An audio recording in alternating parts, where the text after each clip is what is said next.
Guess who's back?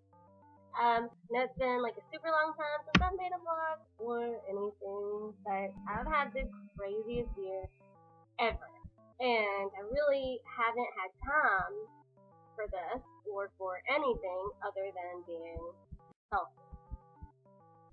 So I would like to announce to everyone who doesn't know on the computer, which I think everyone does know, because I think most people who watch these follow me on some form of social media already, but I have had my lung transplant, my double lung transplant, and yesterday was the 6-month mark after, so it's been such a journey and a crazy year, and I would just like to say that this experience has been the best and worst and scariest and most relieving and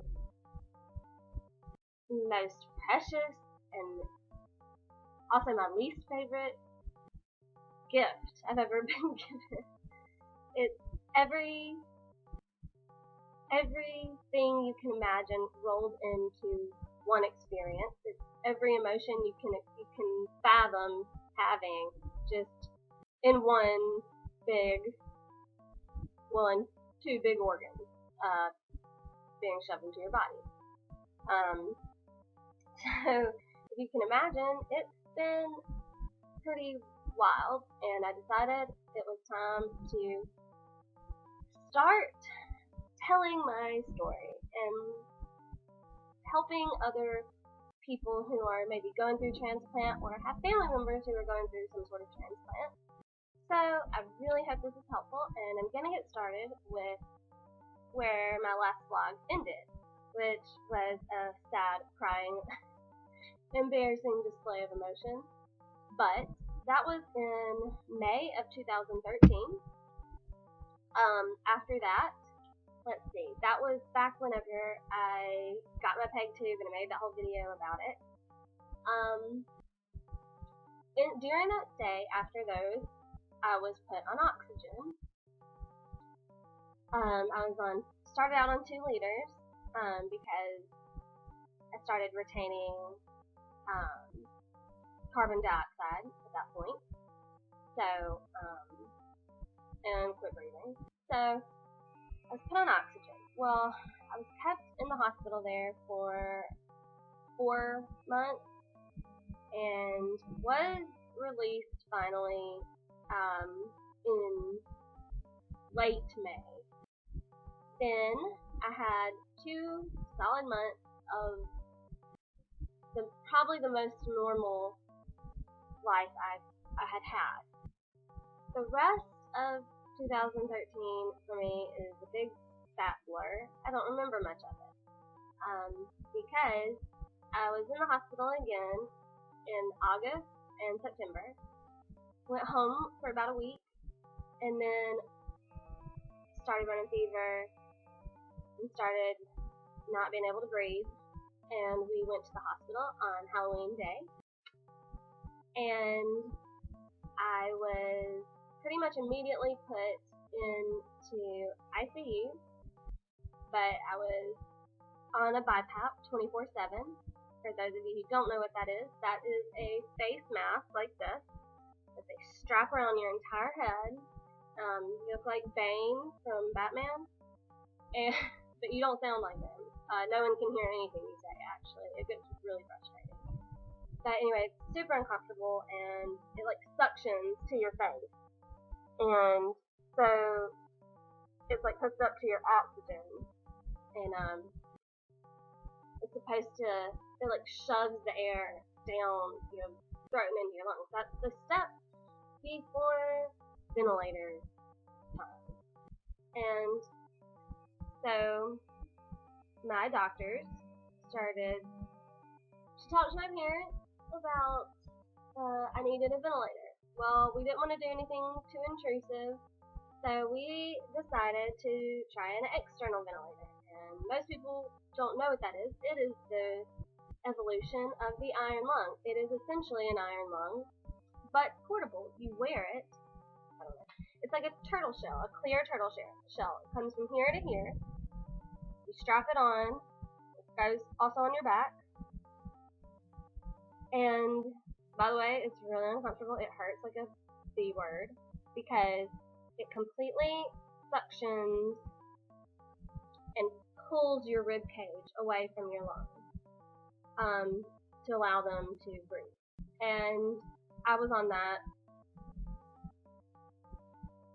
8 hours a day.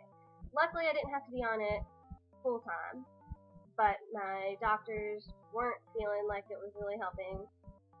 And I was in ICU, and I was retaining a lot of carbon dioxide. So I was swollen, I was huge, I was unconscious. I don't remember any of ICU really.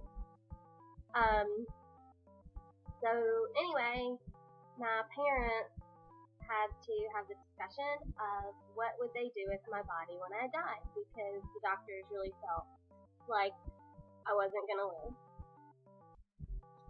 And if you can imagine, that was really traumatic for my whole family, particularly my mom and dad.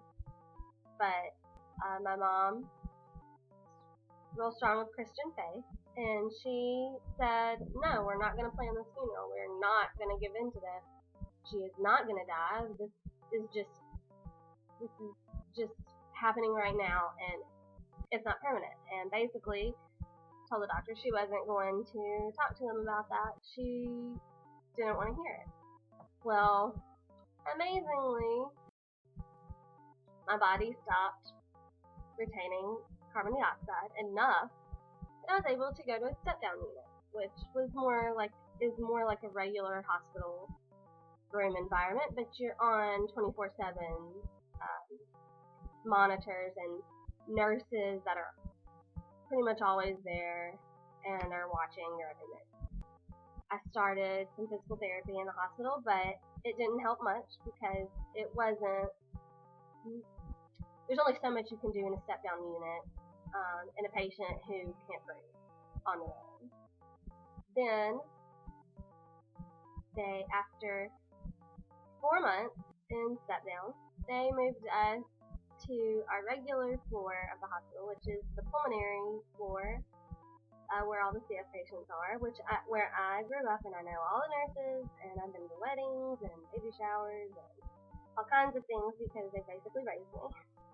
So after that, I was able to go home, and 1 week later, I had to go back to the hospital. But I had just turned 22. I had my 22nd birthday there, and I was too old to go back to my regular hospital on the children's side where I knew everyone. I had to go to the adult side, which was the most horrifying transition of my life. Anyway, while I was there, I still wasn't doing well. Things were not getting better.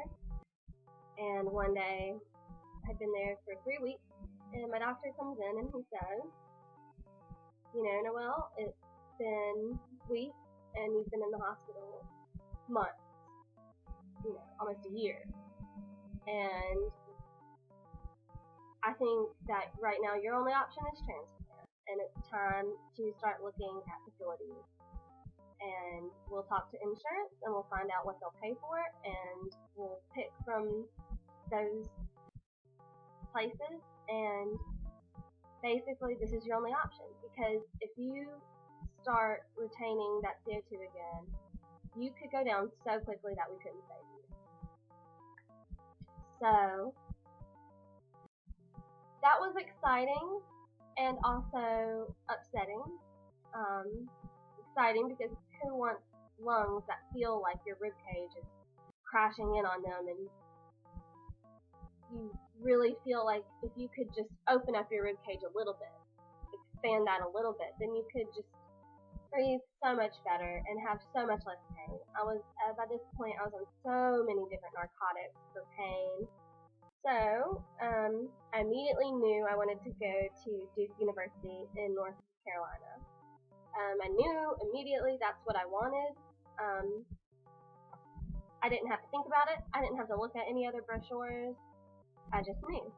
So, we got everything set up. I went home for 1 week, and then I came to Durham, North Carolina, and I've been here ever since. And I'm going to end this video here, and I'm going to do another video separately about actual transplant and post-transplant. I hope that this has been helpful for some people going through this, or have, like I said before, have family going through this. And I can't wait to see what you respond with and what you want to know about transplant, basically. If you have any questions for me, because I will answer anything. I'll link my Twitter and Instagram and Facebook in the description so that you can always check that out. And I'll see everybody in the next video. So thanks, guys. Bye.